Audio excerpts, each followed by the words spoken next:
ESPN 94.1 FM and AM 930 present The Drive.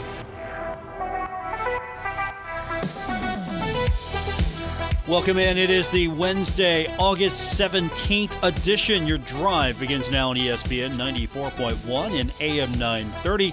I am your host, Paul Swann. Thanks for tuning in. Coming up on the program today, we're going to hear from the head coach of the Marshall women's soccer team, Michael Swan. Herds in action, getting the season underway tomorrow. So today is a good time to catch up with him and talk about the upcoming season and get a preview of tomorrow's contest. And then usually we've got Lindsay Webb from the Charleston Dirty Birds. Now, she can't be with us today. However, we've got to fill in that will be more than capable of filling the role that Lindsay from the Dirty Birds fills. She described him as the Rod Blackstone. So Rod is coming on the program today. I love it. Instead of just saying, hey, Rod's coming on today, she gave me this long bio. She texted it to me. So this long bio of Rod, former deputy mayor, 2022 Dancing with the Stars, Charleston Judges Choice winner. Lindsay was his partner, so she had to throw that in. And, of course, the Toastman. And she added some other stuff. I'm not going to share that with you, but all she had to say was just, hey, the Toastman, if you know, you know. So Rod's going to be with me here in a little bit. We're going to talk Dirty Birds. I'm excited about that. And that means the other part of the show is going to be all about you. Text line is 304-396-TALK. That's 304-396-8255. That's the text line to be a part of the program today. And, of course, if you are not sending in your text, instead you want to be on social media, that's fine. I'm there, too, on Twitter, at Paul Swann. I've got the Twitter app up already on my phone, ready to go, so I will more than likely see your tweets. And I've got the text machine wide open now. It's on. It's ready to go. So I will see your text. I will see everything you send in to me today. So where do we begin? I think we got to begin with the Cincinnati Bengals. Of course, I'm getting excited. We're getting closer to the start of the regular season. Joe Burrow's out there. He's on the cover of Sports Illustrated. I'm actually going to have to go find a newsstand and find a Sports Illustrated, an issue with him on the cover, just so I can go see it. I haven't read the story yet. I was hoping to actually find the magazine and get a little bit more from that. But from all indications, Sports Illustrated did a great job talking about Joe Burrow, the Bengals, and I'm looking forward to seeing what their NFL preview looks like. So he's on the cover. I'm excited because when's the last time? I really don't know when the last time we've had this much consistent, serious talk about the Cincinnati Bengals and putting them in the conversation every year as a team that may contend for a run at the Super Bowl. Also, the Bengals today signing free agent cornerback Javarius Davis, and they waived cornerback Bookie Radley Hiles. Davis is 5'10", 186 pounds. He is a first-year player out of Auburn. Originally was a free agent signee of the Kansas City Chiefs in 2020. He has spent some time on the Miami Dolphins practice squad during the 2020 and 21 seasons, and he played in one game for the Dolphins in 21. Radley Hiles was a free agent signee out of college in May. So that's the transaction wire today for the Cincinnati Bengals. I think the big story is Joe Burrow's back. I don't know how much we're going to see of him, though. How much really, with only 3 exhibition games, preseason games, and the fact that you want to just get him to the regular season, you don't want to risk anything. I don't know how much we're going to – you might see him in that third game maybe. That's my guess. We'll see. Does he need the reps, really? I don't think so. I mean, I think he's ready to go. He just needs to get out there and go through a workout. I mean, that's a great feeling about your quarterback. Just have him out there, have him take a few reps. Okay, he's good to go. Everything's all ready and waiting for the start of football season for the Cincinnati Bengals, and I'm excited about it. So, if you see that Sports Illustrated, let me know. Let me know where it's at. If I think it's coming out on Thursday, so if you're out, you know where it's at. Let me know. I am hoping to go get one myself. I don't want to get a wrinkled copy. You know what I'm saying? You know, you hate that. You go to the magazine rack. I know this is a rarity, but you go to the magazine rack and you pick up the magazine, and I'm looking. I try to get the one that's in the middle or the back because I don't want the one that's up front because people have handled that one.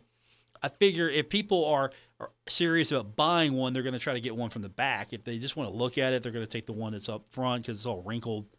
So I want a nice, pristine one if I can get that cover. Then again, we do live in a digital age. Maybe I'll just find everything I need on the internet, whatever the case may be. The Cincinnati Bengals, we're going to have all the games for you here on ESPN 94.1 and AM 930. Hey, let's talk about the Butkus Award. This is the 2020 Butkus Award High School Preseason Watch List, and I get this mailing today, and I go down the list, kind of get an eye for who's on the list, anyone I know, and Trevor Carter from Ironton on the list. So congratulations to Trevor. So we're going to have to keep a better eye out on what the Fighting Tigers are doing this year and what Trevor is doing. So 2020 Butkus Award High School Preseason Watch List. Trevor Carter from Ironton, Ohio on the list. So congratulations to him. This is it's like, I think, whether 50. There are 51 people on the list. Florida had the most with 11. Georgia had 8. Texas had 4. And then it's spread out pretty fair. Mississippi had 3. Pennsylvania had 3. And then, we're getting into states with just 2 and then 1. Like California had 2. Hawaii had 2. Ohio had 2. Alabama had 1. West Virginia not on the list of high schools. Kentucky not on the list. Pretty elite list. And I would imagine how hard of a list this is to put together. So many high schools, so many kids to kind of keep an eye on. So I sometimes I look at these preseason rankings and these recruiting grades, and I'm thinking, that's a great guess. I hope you're right on those numbers because there are a lot of kids out there, and I don't know if someone can honestly narrow it down with the amount of participation in high school sports, high school football. You can narrow it down, but here we are. So an interesting list to be on for certain, and Trevor Carter making the list. So again, we offer our congratulations out to him. When we continue with the show, we're going to start with Michael Swan, the head coach of the Marshall women's soccer team. Had a chance to hang out with him yesterday over at Hoops Family Field for a little bit, and he said he'd come on the show so we could talk about the match at hand coming up tomorrow. I'm looking forward to seeing what the women can do. Yesterday, I had a chance to talk to a couple players as well. Morgan White, I'm looking forward to seeing what Morgan's able to do out there. She's definitely got it all in perspective as one of the team leaders. So we'll talk to Coach when we continue later on. We're going to talk about the Charleston Dirty Birds, our usual segment, this time without Lindsay Webb. No Lindsay today. We've got Rod Blackstone. If you know, you know who he is. If you don't, all you need to know is the Toast Man Cometh. That's coming up later on in the program here on ESPN 94.1 and AM 930. This is The Drive with Paul Swann on ESPN 94.1 FM and AM 930. Welcome back to the Wednesday, August 17th edition. The Drive continues on ESPN 94.1 and AM 930. Coming up tomorrow, Marshall women's soccer beginning the season, taking on High Point University. The Thundering Herd will play host to High Point. The Panthers already have played one exhibition game, and it was a 2-1 loss to Coastal Carolina. That was last Saturday. And to talk more about that contest and his team, the head coach of the Marshall women's soccer team, Michael Swan, joins me. Good talking to you again. Hey, it was just like yesterday. I was hanging out at your place. Yeah. Thanks for coming by. It was a great little event that we had. Yeah, it was fun. It was good because got to talk to some of the players, and they're excited. You definitely have some veteran leadership on this team now, and you've got some new talent come in as well. So do you believe that you're finally at that point in the process where the cycles are going to start making sense as far as the players coming in and the players leaving? Yeah, 100%. I think you picked up on it yesterday, Paul, and I think the other folks in the room did too. And we had the opportunity to talk to you guys in person. They're excited. They're raring to go. They've got some great heads on their shoulders. They understand and understood the process now. I don't think they quite did that a couple of years ago, but you can see them just shining out in the field and in the locker room now with the whole group. So they are ready. They also have something to be really excited about. Not only the first match, the first regular season contest, that's enough right there. But then you get into a new league with the Sun Belt. And I asked you this yesterday as far as if you believe the reality matched what the perception of Marshall women's soccer was. And you said it wasn't. Where do you believe the disconnect is? Is it just so much newness with going into a new league? Are you looking at the coaches poll and you're thinking, okay, who's really going to be good here? You're throwing darts. How do coaches try to figure this out with so many new teams and so many new situations? I think we know the teams that have been traditionally, the teams at the top in Conference USA, and then of course the Sun Belt, which we're going into. So you can see those teams already kind of, on the polls, looking at where the polls might be and who's in which, the East and the West. So you can see where that voting's going to lie. What you don't really see with it all is, what's each team going to bring and who's going to really rise to the, from the middle up to the top. And, that's where the interesting polls come out. You can't read too much into it because, again, a lot of these teams don't know one another.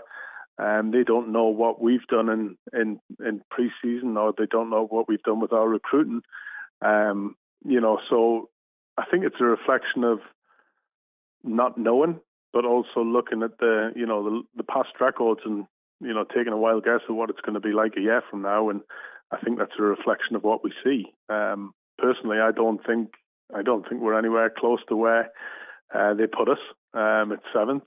I think it is now sixth in the East. I think we'll be a lot higher than that. We don't want to get ahead of ourselves. Of course, we don't want to go in there overconfident. But what I've seen out of the players and just the mood in our camp, kind of gives me a little bit of self-confidence in what they're doing. Yesterday, Morgan White was among some of the players we had a chance to speak with, Abby Hugh as well. Those two obviously are going to be outstanding for you. But when you look at your roster, who's caught your eye? Who's having a standout camp and that you're excited to see when it comes to an actual game that counts? Yeah, we named a couple of players yesterday, in the press conference, and I kind of handed it back to the players, and they named a couple more when they talked about it. But I'm just going to be honest, Paul. They've all had a great camp, from top to bottom. They've shone, and I think it's one of those things with the mood. You get the mood right, and you get the energy right, you're going to get the best out of people, and we've done that. The players have done that in the locker room. I'm watching them walk into our facility now, and there's groups that are walking in that I wouldn't have seen walking in together 12 months ago. So we can pick players out, but I honestly believe this, and I see it every day in training. It's a group effort. It doesn't matter if it's 11 players and they're playing against another 11 players, and it's pretty obvious who's in the top group and who's in the bottom group. They're just bringing it, and they're doing it with a lot of grit and energy, and at the same time they're doing it with an open mind and learning at the same time. So what they've done in the last couple of weeks, I'm so proud of them, because we could have easily, kind of went back to old ways a little bit, if you want to call it that, but they're excited about the new ideas and the new energy. Michael Swan joins me, the head coach of the Marshall women's soccer team. One player that you have to single out is the keeper. You have to make a decision. I know you might have a little bit more time before you have to reveal that, but are you settled on a keeper, or is that still going through your head right now? Where do you go from there on the roster? Here's a kind of a Christian Spears take on this. And we were sitting, Christian talks about discourse and bringing out the best of people and different things. And we sat in the office today and I asked our assistant coaches, who is it? And they couldn't really say. So we talked about the process of it and who do we think is going to win that spot. And we came to the conclusion that we've got to give it a few weeks, so we're still kind of picking and choosing or looking and hoping and encouraging all at the same time about the group of goalkeepers that we've got. We've got a veteran goalkeeper who's phenomenal. We've got a freshman goalkeeper who's a live wire that's just brimming with confidence, and then we've got two a sophomore and a junior who could be the starters. I mean, they've got all the energy, they've got everything they want. They've shot stopping, crossing, talking. Each player's got a little bit different. It's now who's going to be the most consistent in the next few weeks and try and win that spot. Kind of like a quarterback on a football team, and you got to keep your cards as close as you can to your chest and keep the confidence up of everyone as well at the same time. So we've got a really good group of goalkeepers, and I've no doubt that whoever shines and gets to the top, there's going to be 3, 2, and 1 pushing her right behind it. It's going to be that much of a competition.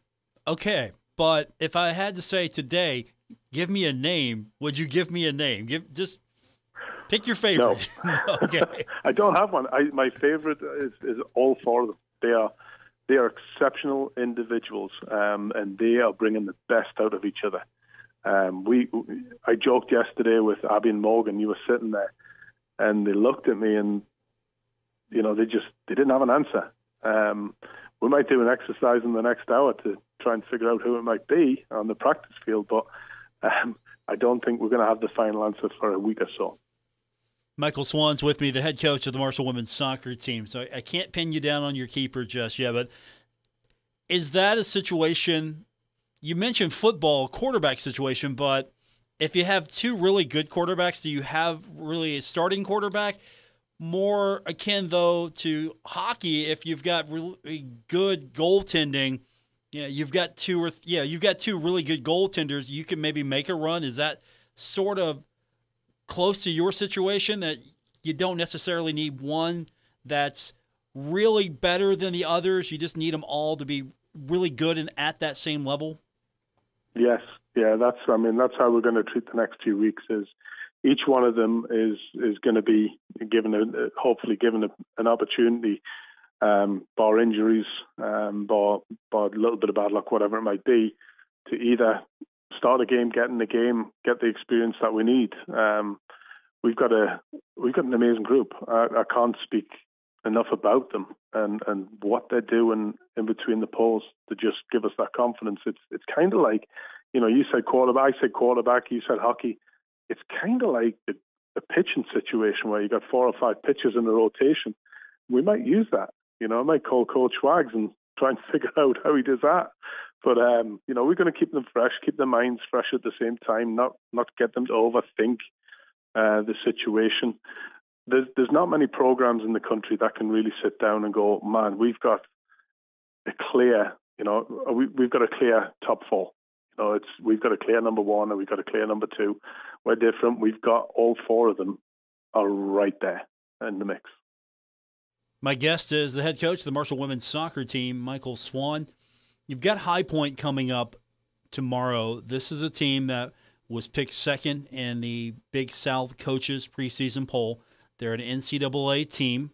They've already seen a little action. It was an exhibition game. Took a 2-1 loss to Coastal Carolina last Saturday.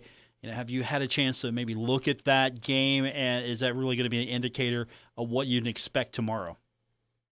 It's hard to find the games with preseason, and it's one of those things that we do as coaches in preseason is we keep our cards really close to our chest. And when we played Bellarmine and we played EKU, we had the agreement not to share scouting reports. So what we're going off is what have they done in the past?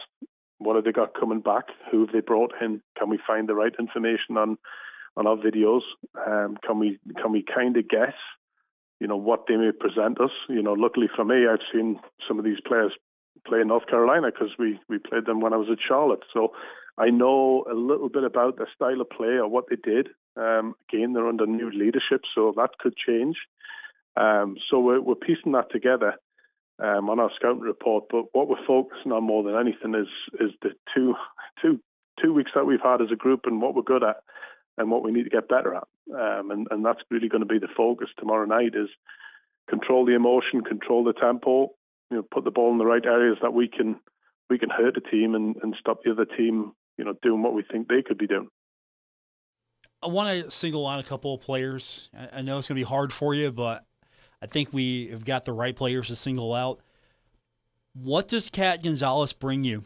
She's had a tremendous career so far. She got called up to the Dominican Republic women's soccer national team, so that's invaluable experience. So what does that translate to when she's on the pitch for you?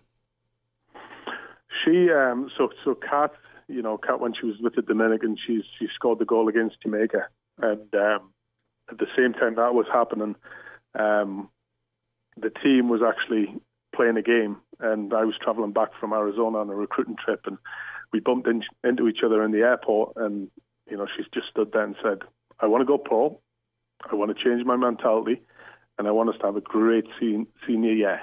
And they were the words that came out of her mouth, and it was a little bit frustrated how we played in the game in the spring, but what can we do? And what we've seen in the last 2 weeks out of Kat is she's just taken her game, her mentality to another level.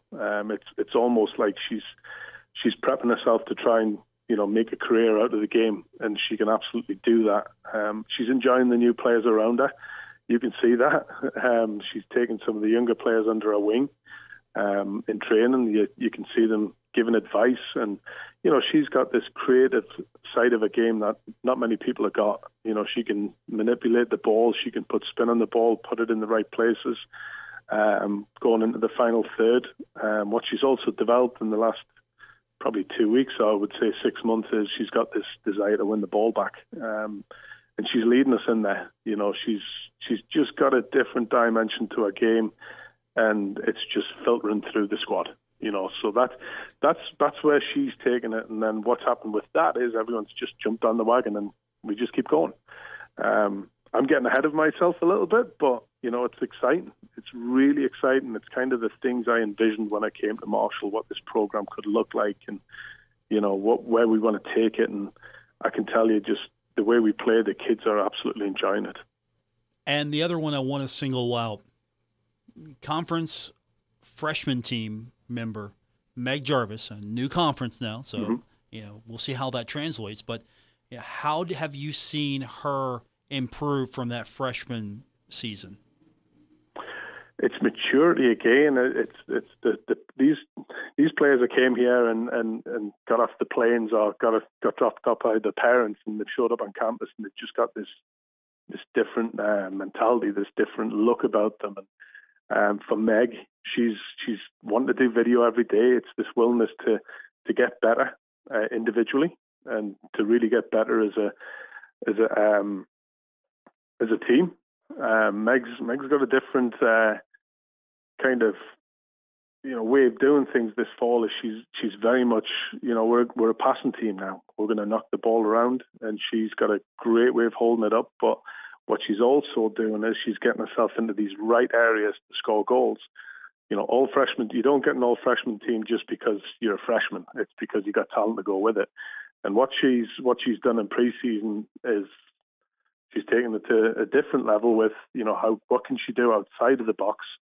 And now when we get the games going, she's going to show you what she's going to do in the box too. So she's a natural goal scorer. We've challenged her to be better outside the box. And she's doing that. And she's wanting to see how she can do it on video, and, maybe spend a little bit of extra time finishing with Chloe, our assistant coach, who's got some NCAA records herself with scoring goals. So she's just bought in. She's bought into this, and she can't wait to get started. My guest, Michael Swan, head coach of the Marshall Thundering Herd. The women's soccer team is in action tomorrow, 7 o'clock, Hoops Family Field. Let's hope we see a rowdy crowd out there. and get that first win against High Point and put everyone on notice. Yeah, we're looking forward to it. We do feel we've got a big group coming. I know that the athletic department's kind of trying to get some folks from orientation down there, and we've got our list of folks that we're going to get on social media. So please come out. It's going to be exciting. It's going to be a great atmosphere. First game in 2022 for any Marshall team, and we want you all to be there. The week of welcome, that would be a great event. Just bring all the students down for the week of welcome, put them right there, and get them initiated right away. That'd be perfect. Absolutely. Coach, thanks for doing it again. I will see you soon, and good luck tomorrow. Thanks, Paul. Take care. That is the head coach of the Marshall women's soccer team, Michael Swan. When we continue, we're going to talk about the Charleston Dirty Birds with Rod Blackstone, the toast man, filling in for our former best friend in Dirty Birds, Lindsay Webb. She's not on the show this week, so we've got to bump Rod up. Rod's our favorite. When we continue here on The Drive, ESPN 94.1 and AM 930. This is The Drive with Paul Swann on ESPN 94.1 FM and AM 930. Well, it's Wednesday night. You know what that means. That means it's time to talk Charleston Dirty Birds baseball. Unfortunately, I don't have Lindsay Webb, but I can tell you this, though. Lindsay might be getting replaced here because I've got joining me now on the program. And I've got to share this with you, Rod. The Toastman's with me, Rod Blackstone. When Lindsay said, "Hey, I've got a replacement for you today," I said, "Great." And she typed out this bio as if no one knows who you are. She's like, "You're getting the Rod Blackstone today." The, in all caps, former deputy mayor, 2022 Dancing with the Stars, Charleston Judge's Choice winner. She had to mention she was part of that. And she said, she was a bigger part than I was. Yeah. Okay. Then she said, and most famously, the Toast Man. And she also added, he knows everything there is to know about our team.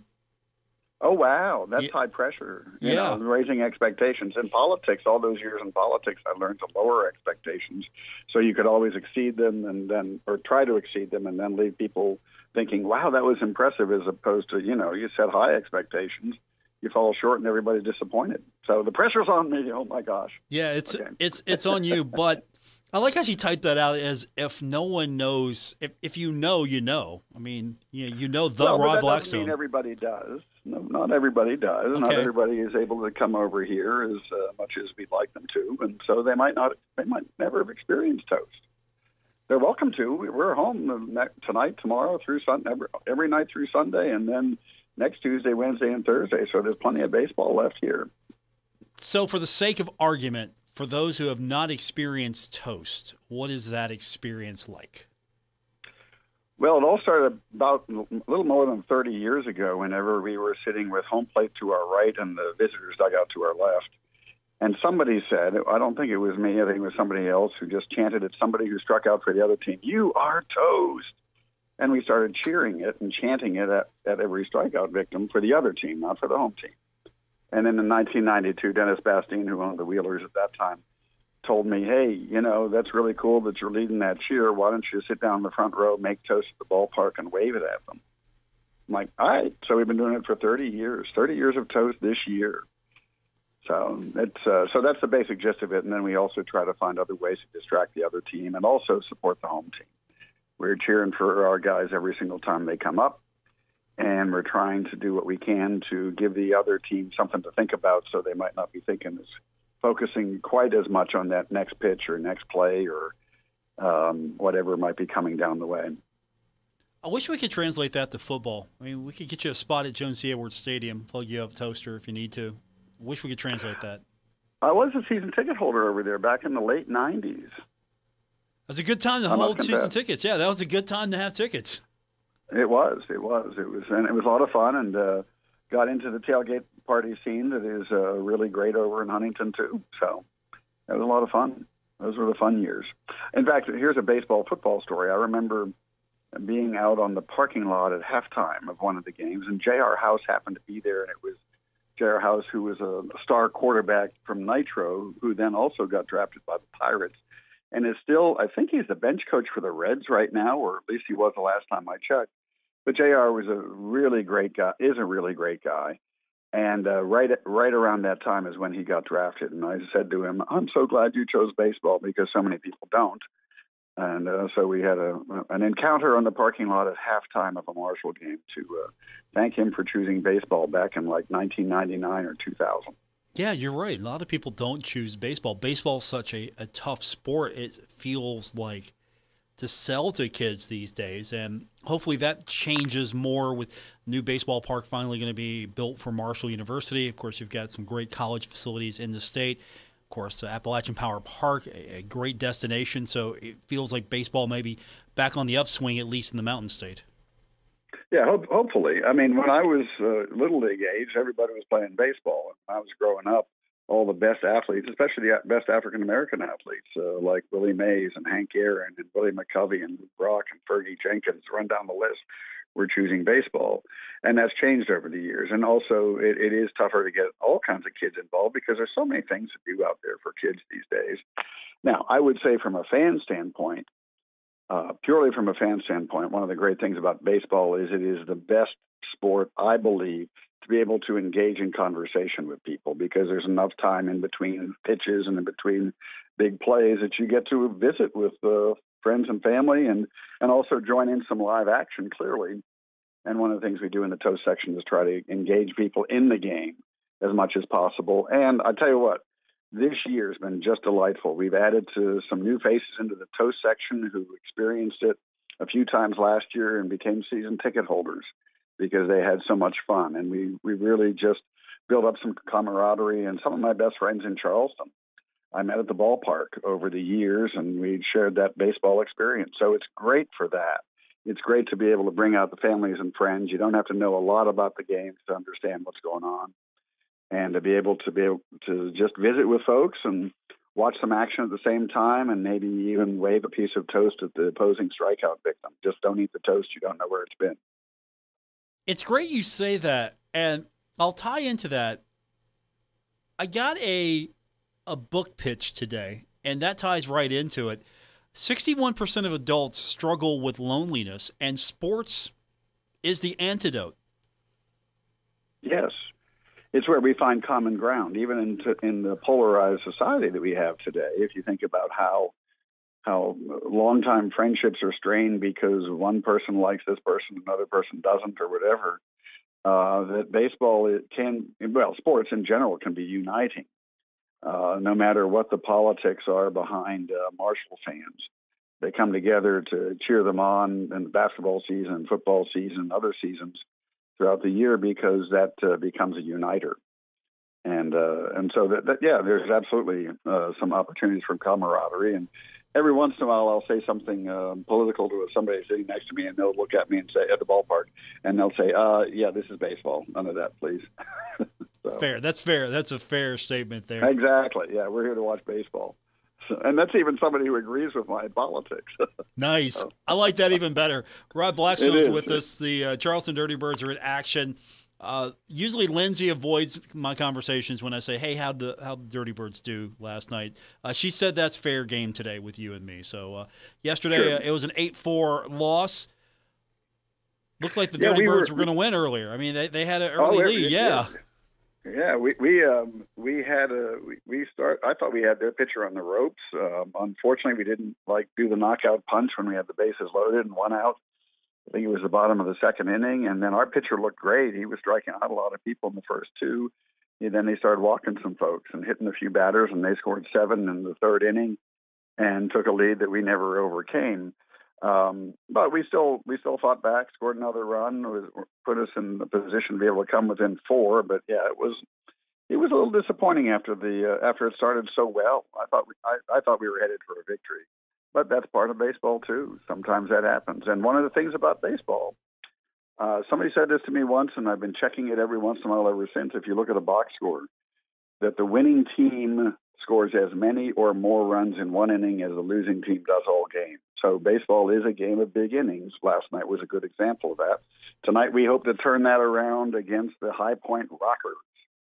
And I tell you, the other thing that's fun about this game, one of the pitching coach for the High Point Rockers is a guy named Frank Viola, who I think won a Cy Young Award as a left-handed pitcher for the Minnesota Twins and a World Series with them. And he used to be a pitching coach in the Mets organization and came here as an opposing pitching coach when we were affiliated and his teams were affiliated. Now he's in independent baseball as well, being a pitching coach for the High Point Rockers.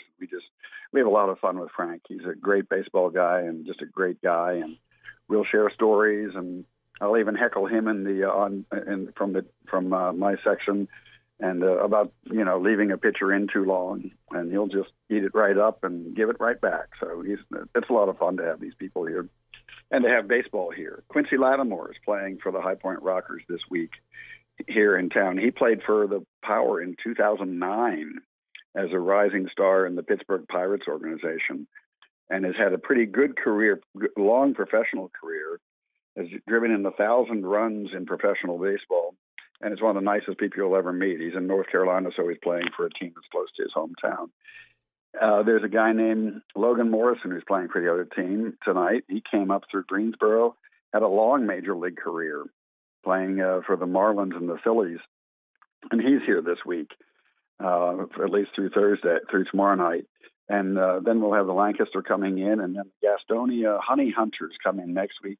They've been dominating our league so far in our division, won the first half, and still in first place in the second half, too, with a guy who played for us in 2019 as a rising star in the Seattle organization, a guy named Joseph Rosa, who could very well be the MVP of the league now, playing for Gastonia, and we saw him play and got to know him in 2019. My guest from the Charleston Dirty Birds, Rod Blackstone, do you feel this team has a run in it? I mean, can you see the Dirty Birds making it really interesting before it's all said and done in the standings? I think so. I mean, we are down but not out. We're a few games under 500 and 8 games back of Gastonia at this point. But let's put it this way. It's about halfway through the second half. So we've got 35 games that we played, and that means we have not quite that many, but I think it's like 32 left or something like that. So if we get hot at the right time, baseball is a lot about momentum, and especially because you're playing just about every day but Monday in this league. So if we get hot at the right time and start building some momentum, we could take a run at the second half championship. That's what happened last year. Last year we were average in the first half, and then came back in the second half and got into the playoffs and ultimately lost to the eventual champion, the Lexington Legends, and what was a close game and a close series and a winnable series for us. So anything's possible in baseball, and that's what's great. I mean, we've got Anthony Seymour. He's from the Bahamas, one of the most exciting players that you'll see. The top of the lineup, we have a guy named Nick Heath. When Anthony and Nick get on base, it's a pitcher's nightmare because they're two of the fastest guys in the league. We've got Edwin Espinal, whose cheer is "To the Wall, Espinal." Heck, last week in a home game here on Thursday, first game of doubleheader, he hit 3 home runs and a 2-run double, having like 8 RBIs in one game. Edwin came up through the Pirates organization as a rising star here in 2014, now came back as an independent player. So Edwin Espinal's here. Alfredo Gonzalez is one of the hottest hitters in the league. We also have a guy named Devon Torrance, who used to play defensive back for the Ohio State Buckeyes back in around 2009, 2011, in that time frame. And now he's a left fielder. And Yovan Gonzalez is here again this year. He helped lead us to the playoffs last year. So there's a lot of great people here and a lot of fun action going on. So come on out. My guest is Rod Blackstone. He is filling in for Lindsey Webb. And before we let Rod go, Lindsey will kill me if I don't talk about some of the fun promotions that are coming up this weekend for the Dirty Birds. Today is Winning Scratch-Off Wednesday. But tomorrow, the Mothman is the focus. Yes. We're wearing special Mothman jerseys tomorrow night. Some people pre-ordered them, and you can still get one because we'll have an online auction for those jerseys, game-worn jerseys, starting tomorrow. I'm not sure when it'll end. It usually ends about 24 hours after the game. So, we're playing as the Mothman tomorrow night, sort of a regional tribute to the folks in our region and the legends from our region. So that's tomorrow night. We've got a camo hat giveaway on Friday. school backpacks on giveaway on Saturday, along with the Mega Blast fireworks, and a youth cap giveaway on Sunday for the first 500 kids. So we have a lot of things going on, and it's a beautiful night for baseball here tonight, and it looks like it's going to be a beautiful night the next few. So come on over, come on out. Remind Lindsay she owes me some Mothman swag. I think she avoids my calls when I ask her about them. I will remind her of that today. Rod, good talking to you. No, but it's a fun time. It's a fun time to be here. It's and the great thing about baseball, especially at this level, is when you come out to the game, the best experiences are that you don't even remember who wins or loses. That's what they say about professional baseball a lot. Not so much Major League Baseball because more people have it on the line. But if we do our job right, we're having so much fun that you'll have so much fun that you'll want to come back no matter win, lose, or draw. And that's really happening this year because we're having our attendance is up. And I think the environment here is a whole lot more positive now that baseball's back and we know what to expect. And it's a lot of fun to be here, and I'll be having a little bit of fun down in the toast section with my colleagues down there, my sort of the coterie of creativity. I just think the Toastman jerseys need to come back. Just Toastman jerseys. I tell you what, there's some new people, again, some new friends that joined the toast section this year, and they surprised me last Thursday. They had a series of jerseys done that kind of like in the stripes of the old Charlie's jerseys, and just had toast on them. And I was shocked. I was just honored and shocked. And so there's some ideas out there about that sort of thing. But it's not about me. It's about the fun. And that's what we try to do around here. Rod, good talking to you again. We'll do it soon. And for folks who maybe want to come up this weekend, Thursday, the Mothman game, the Mothman are going to be on the field. It's dirtybirdsbaseball.com. Get your tickets, and, of course, their auction as well. And hopefully Lindsay remembers me with my Mothman swag. If not, it's going to be awkward next week when we have that conversation. It could be, yeah. All right, but I will remind her, I promise. I appreciate it. Rod, thanks again for doing it, and good talking to you. Anytime. Thanks. That's Rod Blackstone, the Dirty Birds, in action tonight, taking on the Rockers. I don't know if I'm down with that name. The Rockers is okay as a name. It's not as good as Dirty Birds, but we continue to judge the minor league baseball names every week on the show. More coming up. It's The Drive on ESPN 94.1 and AM 930. This is The Drive with Paul Swann on ESPN 94.1 FM and AM 930. It's our final segment for this edition of The Drive for this August 17th. Our text line is still open. 304-396-TALK, 304-396-8255. Coming up tonight, Pirates baseball. 7:05 first pitch. We'll have it for you starting at 6:40 right here on ESPN 94.1 and AM 930. Last few games, the Pirates have put up a 2-8 record. Out of the last 10, they are 2-8, and their batting average is .213. They have a 5.10 ERA, and they have been outscored by 12 runs. Rich Hill on the mound tonight for the Red Sox. He looks pretty good. Pirates need to find a way to stop the 5-game losing skid. They've got an opportunity tonight. We'll have it for you right here on ESPN 94.1 and AM 930. So that's what we have to look forward to. We'll be back tomorrow to do it all over again. We'll be that much closer to the start of football season, and hopefully things are going to be starting to ramp up real soon. I hope we have an opportunity here in the next few weeks to really start digging in. I know camp reports are sort of not happening as much as you would like, only because practice is closed. I know that's different. That's different from years past, so practice has been closed, so there's not much that's coming out day to day. There's not that minutia that we can just dive into. How did Columbia look today? how's he performing? How did Rasheen look? That sort of day-to-day cadence that, as football fans, you love to hear as you get excited for your team, even though that's really not the entire story. That's not the full picture, because you can look really good in practice and then you get on the field and not look so good. So I know that's missing, and hopefully we'll get kind of an idea of what's happening tomorrow. I know Marshall will be putting out another camp report, and we'll try to get that for you tomorrow. But with that said, it doesn't matter here. In the next few weeks, we're going to have some real live fire action coming up, and then we'll have something really to talk about. Once we get to that first game, once we get to that Norfolk State game, and we can sort of see what the team looks like in relation to everything that we've heard, then we can really start talking. Until then, we've got an idea.